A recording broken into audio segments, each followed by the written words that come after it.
Perfect, we're live. Let me just turn that down a little bit. How's that?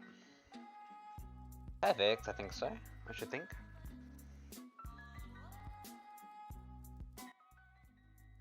About that, I think that's good. That's a good amount. So, hello. Today, we're going to be reading more of Dolly's stuff, because she's eager for me to read it. I got off Rainbow Six.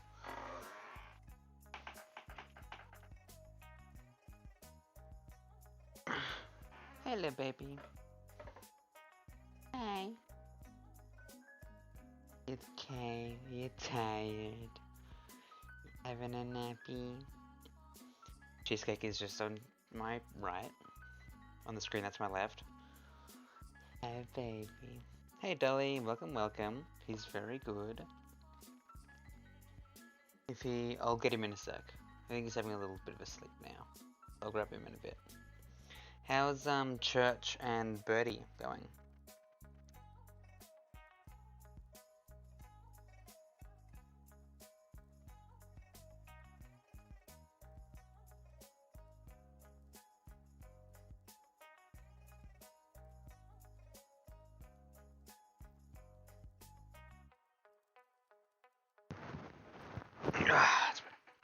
What's a bit of bad news? Oh, what's the bad news?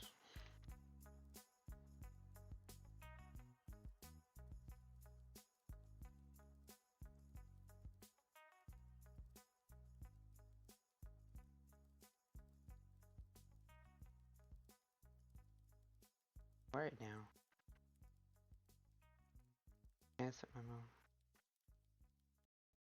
The Indestruct frame features 6 steel. Why? Why?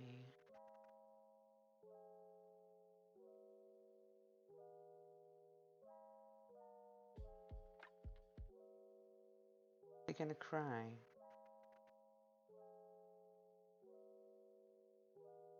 Why?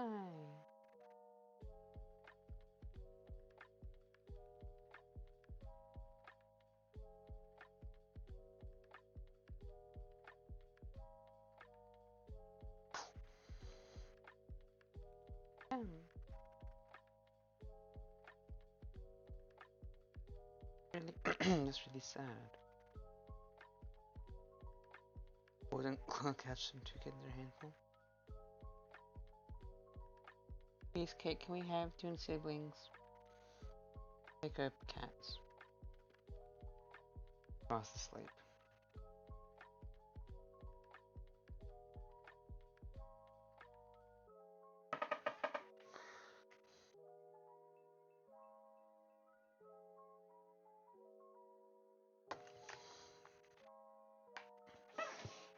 You're gonna find them another home though, instead of just like tossing them out, at least.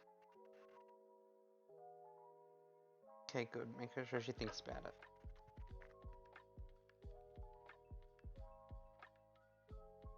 So sad.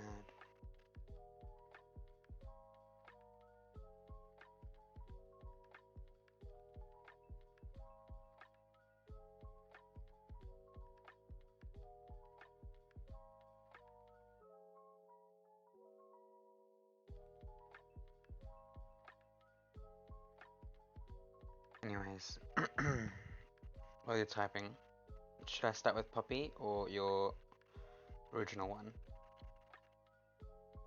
I'm gonna toss them out, find a place, keep them together. Yeah, good. Still very sad. I might cry, but at least there's that.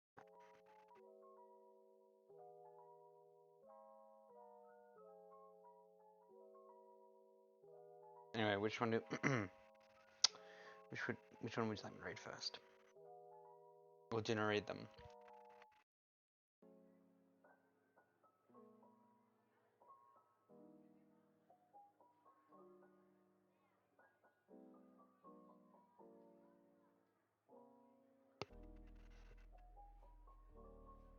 Yeah, this time around, good.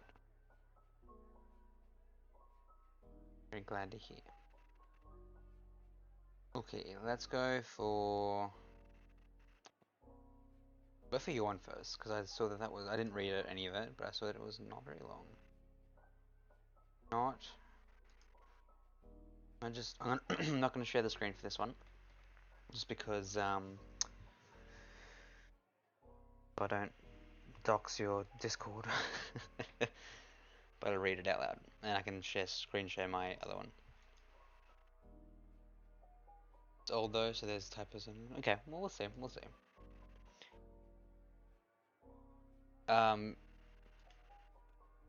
Okay, let's do it. Bentel House is the most complicated and the most strangest one we've ever encountered out of the Bentels and Kentels. Its body resembles a simple two-bedroom house inside and out, being a few feet shorter than the Bentel moon. Its face resembles the entrance of the house, with two windows for eyes and a wooden door for a mouth. Its windows show light, but the inside cannot be seen from the outside, as if it's one-way glass. When it needs to hide, it lays on its belly and camouflages itself to be a normal house, making it difficult to find in big neighborhoods. Once asleep, the lights in its eyes shut off and the curtains close as if the curtains were some form of eyelids. Testing 1. Once subject house was properly asleep, our team opened its door mouth and went inside. The doorknobs somehow having no locks. Once inside, the layout was rather strange, as the first room we had started was apparently the master bedroom, as it had a bed and open closet full of clothes that belonged to a male. However, there is no evidence of whose belongings these are. There was this creaking noise, like there was something moving in the walls, almost as if the subject house was snoring, as well as two doors, one on the left and one on the right. The one on the left leads to another room that is smaller with yet another bed but no closet, assumably a spare bedroom for guests. The room has the two windows subject houses. The room has the two windows subject house uses for eyes. Assumably that this room in a way is its brain. The snoring also can't be heard in this room.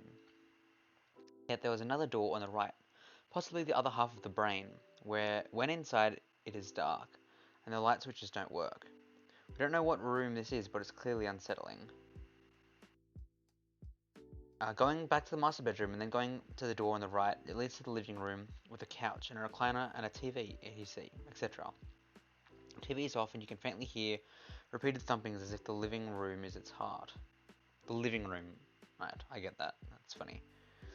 And with yet another door across the living room, it leads to a dining room and the kitchen, complete with food and drinks and even a working sink. Is that the stomach?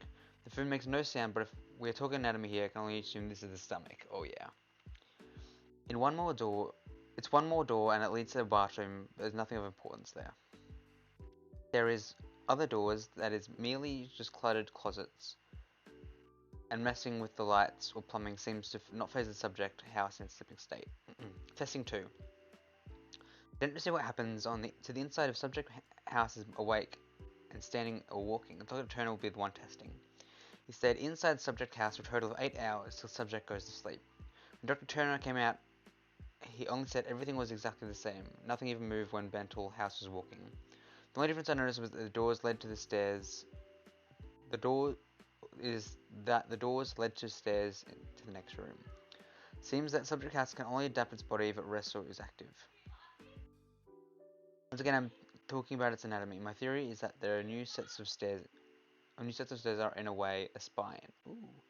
Testing will still continue and be updated if anything has to change. Dr. Gray. Ooh, very cool. That's cool, Dolly.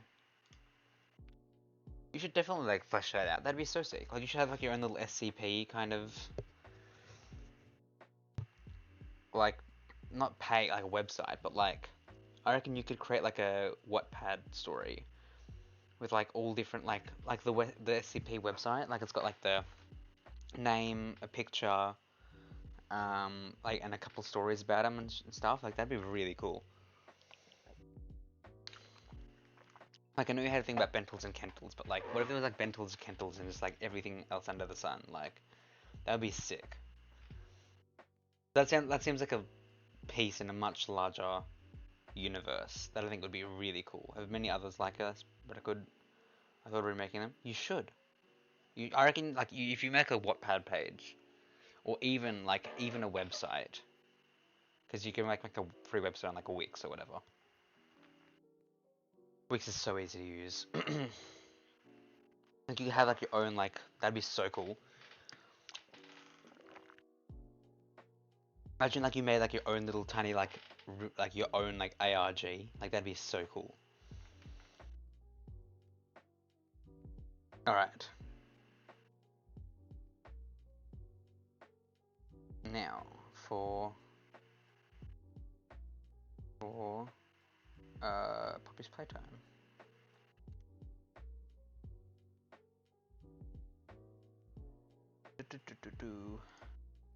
Oops, I need to change to this. Have you a Kental one?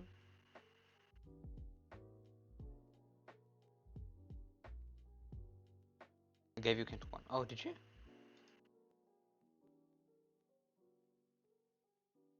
Ah, just then. Right. Well, okay. Let's do that one quick. Let's do that one before we do Poppy playtime. Because I like the Bental one. Kental Dream is a strange one. Its body is made of some sort of soft fabric, presumably a blanket of sorts, as parts of its body has a quilt-like quality. It has eyes, but they remain always closed as if it is always asleep, and it is one of the smallest Kentals we've ever seen so far.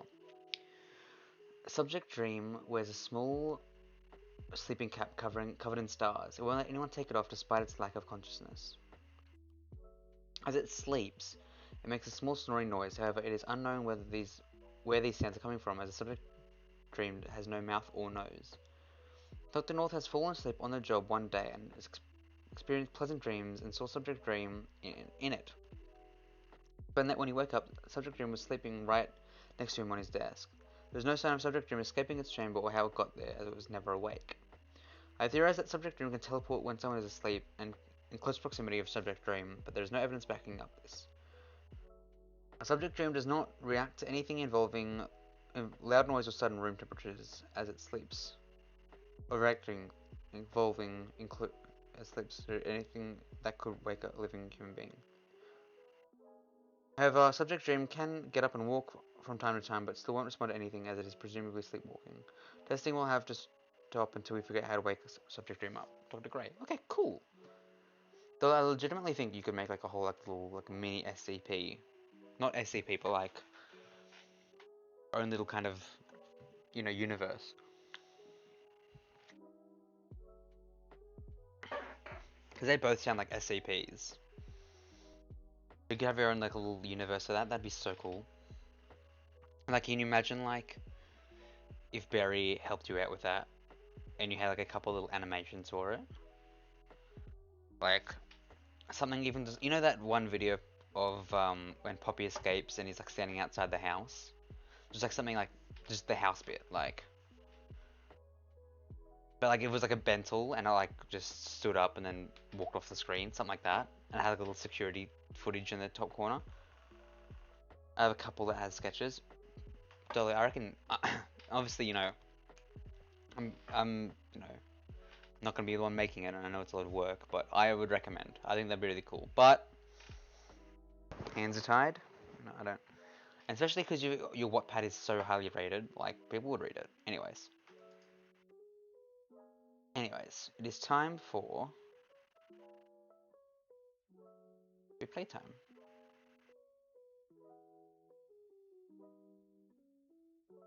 Featuring Bunzo. Hello. Oh, this one's long. She is really muscular. Wouldn't want to fight her. Alright.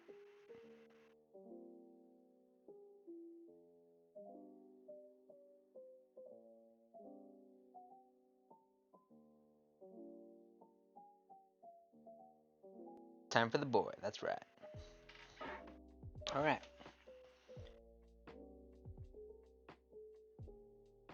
After setting the small toy in the testing space and the door shuts, you look back at the doctors around you. What happened? You asked, very confused. Normally the professionals would put the subjects to sleep using poppy gas, like they did to Huggy. Some ignored you as they wander away to do their work. Some try to stay around you before they get assured away by the main doctor. Sorry. Uh, the main doctor looks at you. Apparently 1702 has some sort of resistance to poppy gas.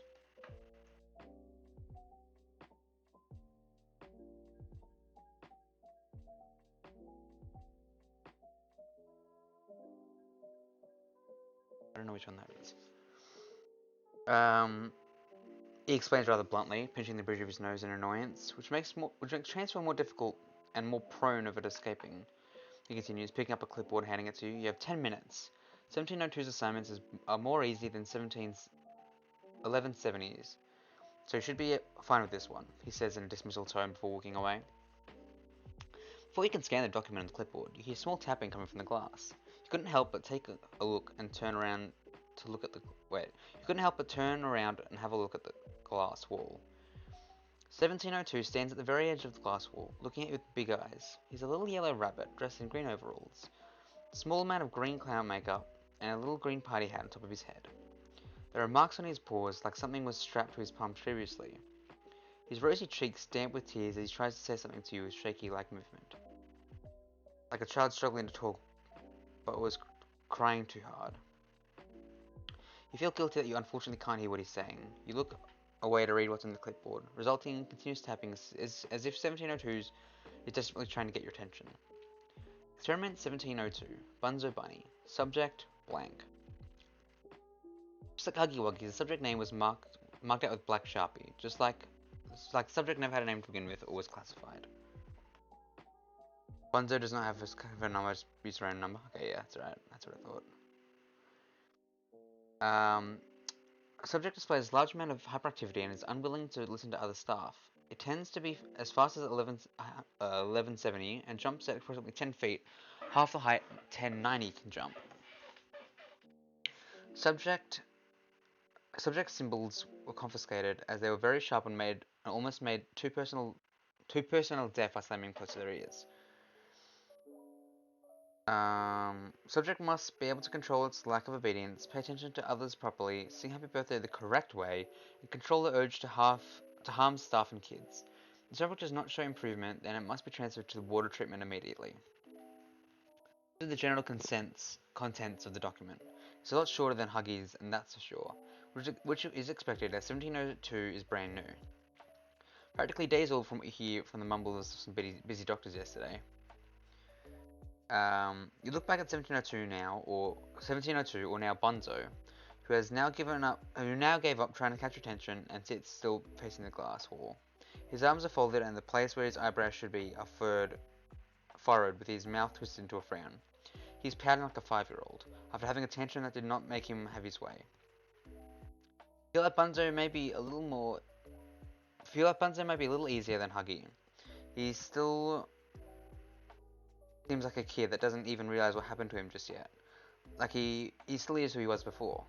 One of the head doctors gestures for you to get ready to enter the chamber at the 9-minute mark. You feel a whole lot more confident in this assignment than before. Bunzo is very small and less hostile. Helping him might be easier than Huggy. Right at the 10-minute mark, the doors open and you quickly run inside before Bunzo had the chance to beeline for the door.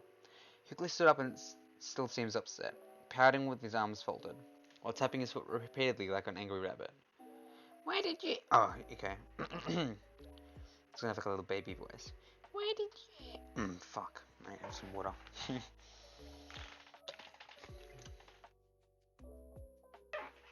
Why did you ignore me? That was mean. He shouted in frustration, wiping away his angry and scared tears. I'm sorry I ignored you like that. I can't hear what you're saying through the glass. Explained to him. He continued to pout. Can you tell me what you were saying? No, sorry. Can you tell me what you were saying? You added. Bunzo uncrossed his arms in response. I don't like this place. All the adults are mean here. Bunzo looks down and twiddles his thumbs.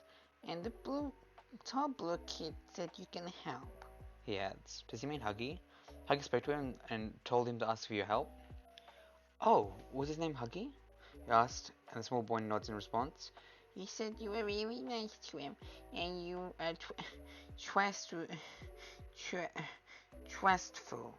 he exclaimed, seeming to struggle with remembering the word trustworthy, and then use trustful instead. Aw, how nice. He smiled at him. Well, Bunzi, I will help you, but it will take a long time till I can get this all taken care of. It's really hard to make all these mean people change their minds. Do you understand? You tried to explain as simple as you could that you helping Bunzo will take some time, which breaks your heart to know that Bunzo will have to deal with the scientists for a while. Bunzo takes a moment to process what you have said before nodding his head. I think I know what you mean. He says, slightly unsure, but still trusts your words regardless. Great. But I need you to listen to me very carefully.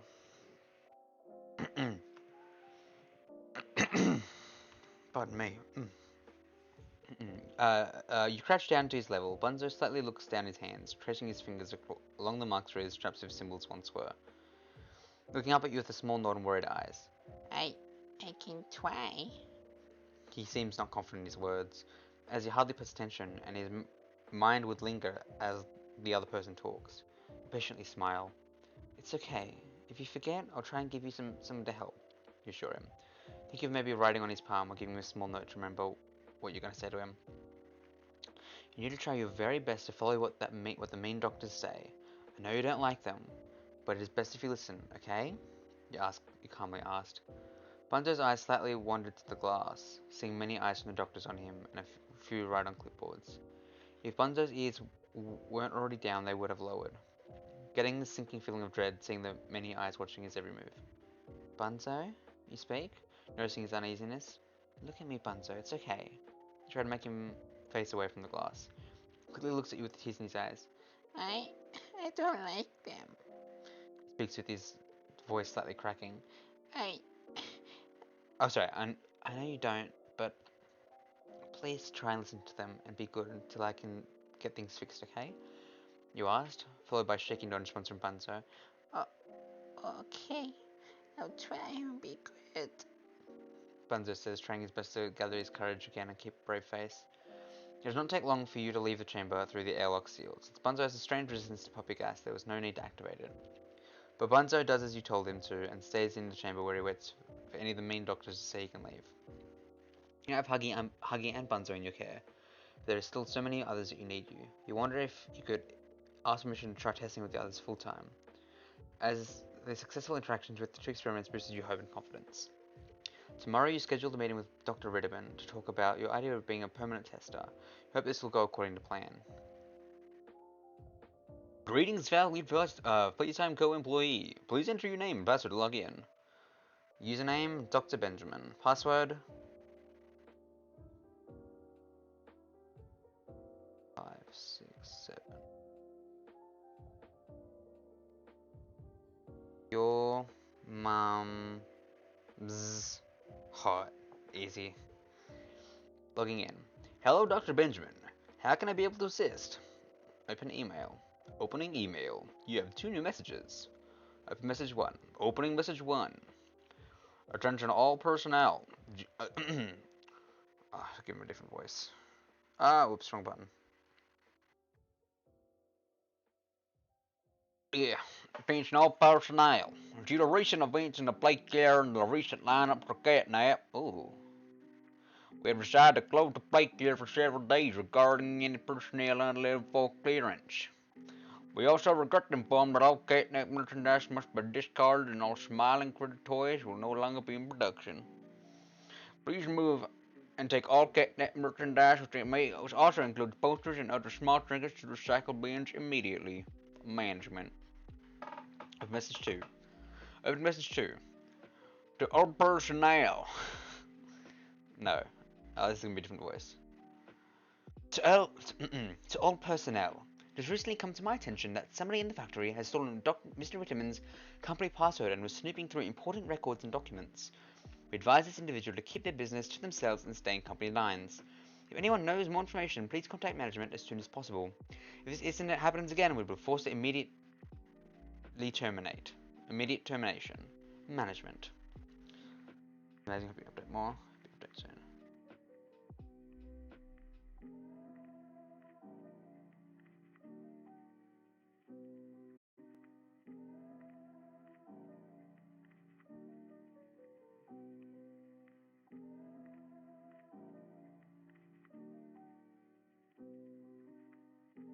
shit, Dolly. Good shit. I did indeed like the new chapter.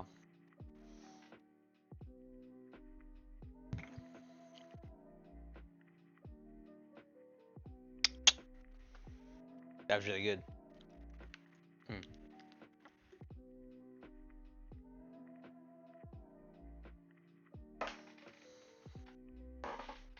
Had a couple of spelling mistakes and grammatical errors here and there, but that's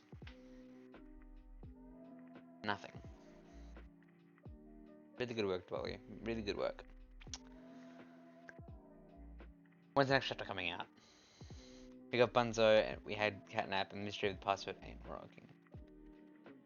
I1 isn't working, yes. We get Bunzo, we get a sneak peek of Catnap. Hoping that there's not going to be too many Catnap spoilers. And the password, yeah.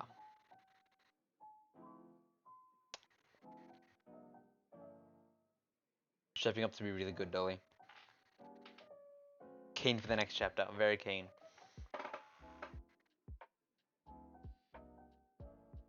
Very keen.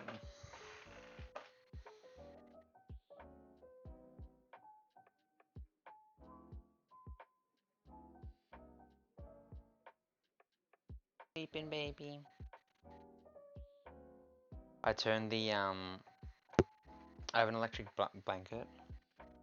And I don't really want to use it, but I turned it on because Cheesecake was sitting on my bed. Now he's just like sprawled asleep. I think he likes the warmth of it. I've character descriptions for Catnap and the Smiling Friend critters, but they'll probably change in chapter times. Okay. Nice. Have you watched the gameplay trailer then? I'm assuming you have.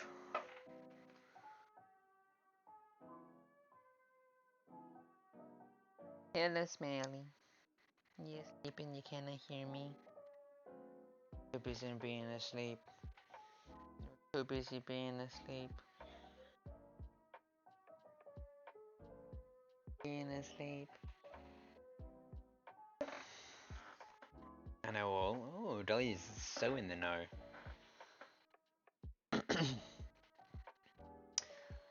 I'm keen to play it. Early 2024, baby. Let's go.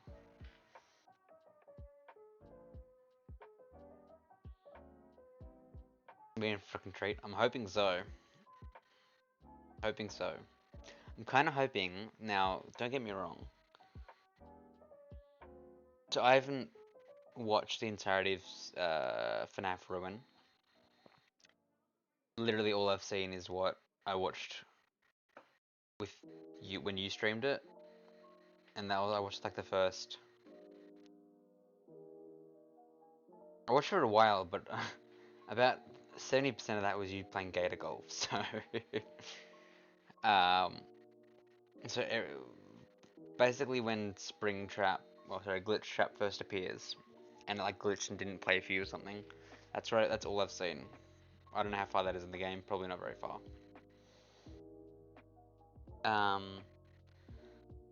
But a lot of people say that like that made it like the game scary again.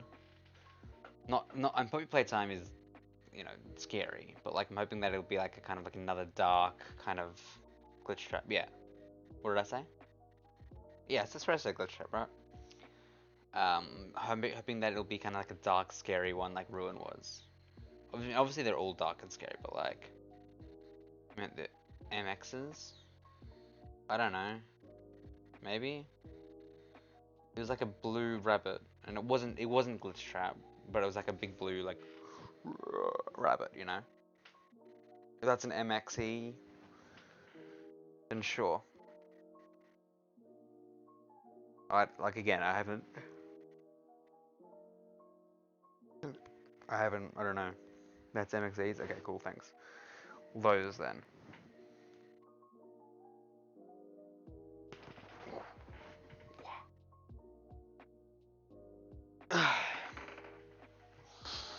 Okay. So, And you and the boy? Oh, I love him. Bunzo's a little baby. He's just so small and cute. You did a really good job. I really like that chapter. I think you did Bunzo really well. And I like that he can speak to Huggy, like they can speak to each other. And then he said he could help. And I feel bad that the baby lost his symbols too. Really good job. I really like it. I'm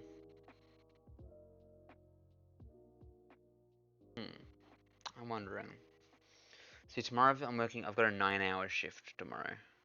You're welcome, Dolly. You did a really good job. You should be proud of that. And I like the bentals and candles as well, but I've already said my piece on them. So I've got a 9-hour shift tomorrow. So I'm wondering if I go and play something else, and if so, what? Or I go to bed. Like, it's not late, but like I'm working 38 hours this week at fucking McDonald's. So like,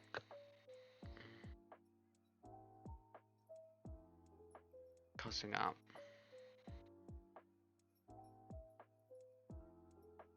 And like, if I didn't, right, find something. I don't know either. Like, because here's the thing, right? If I didn't play a game, I'd be like, oh yeah, easy piece. I'll play one next time. But like I said, I'm working 9 hours tomorrow. Next day's Christmas, then Boxing Day, both of which I won't even be home. And then I'm working the next 4 days after that. So, at best, like the 30th of December, maybe? Maybe? For me anyway, it'll be 29th of December for you.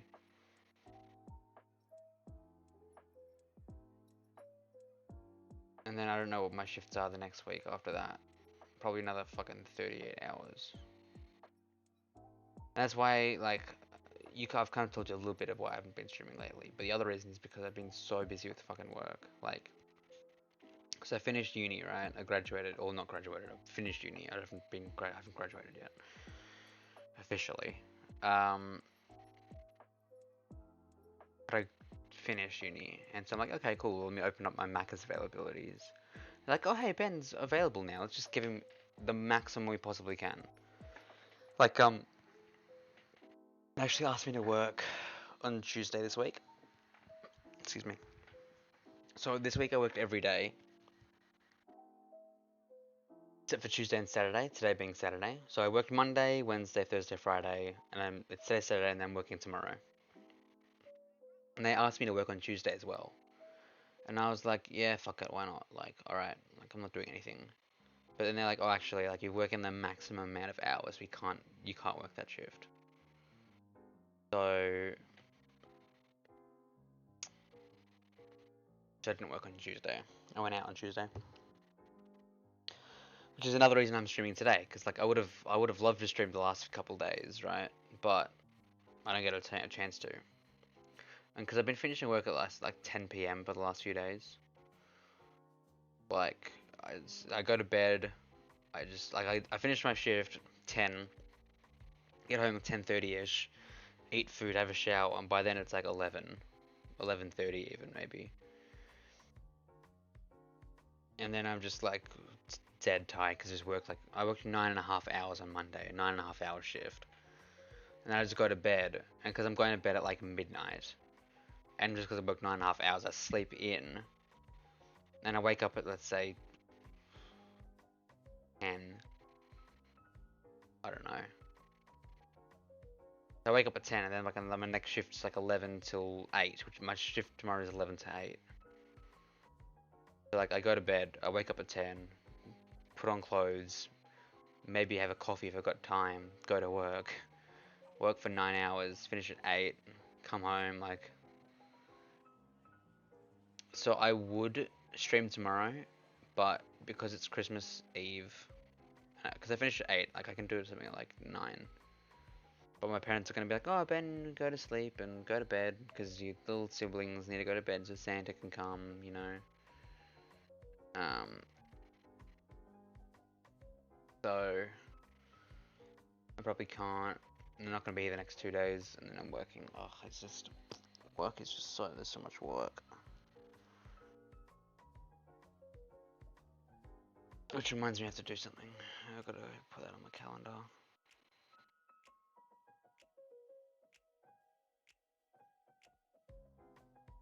Let me just write something real quick. Where's my phone?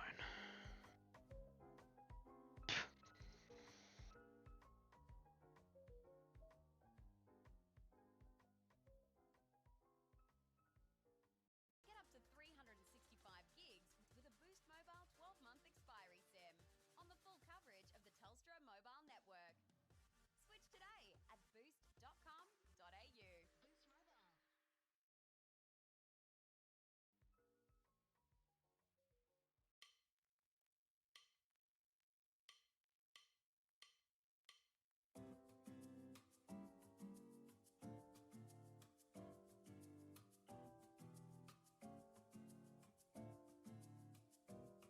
Let's get the calendar.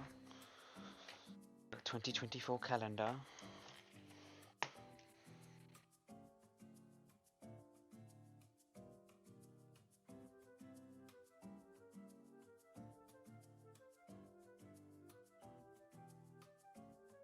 Ah, my knee. Ow.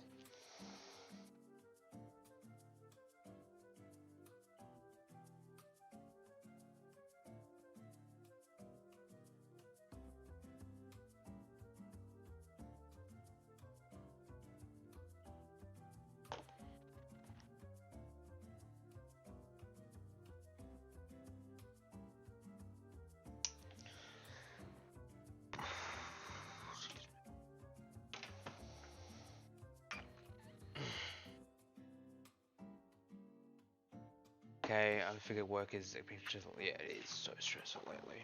And because we've got this new manager who I don't like, and all the good employees are all quitting because they don't like her. And so it's just like kind of me and all these like people that just started and they don't know what they're doing. So there's like I'm just getting basically they're giving me to do everything because I know how to do it and I can do it well. And everyone else is just kind of singing fucking fairy songs. So it's just a bit stressful because I'm doing everything, and everything's getting put on me. A bit like, you know. Yeah. Good work, dude. Headshots. The purple snipe. Don't interrupt Tracy, he's sleeping.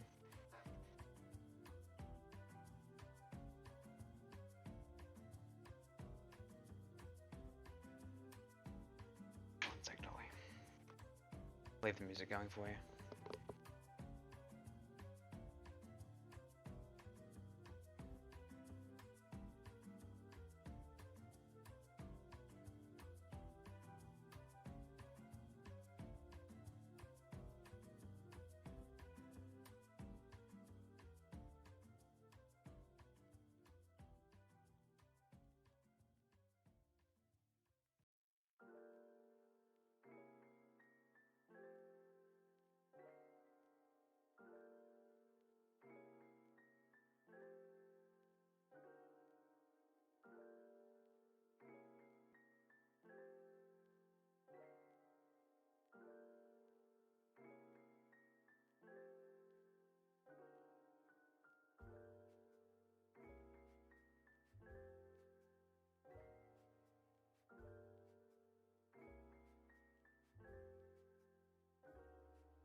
Alright.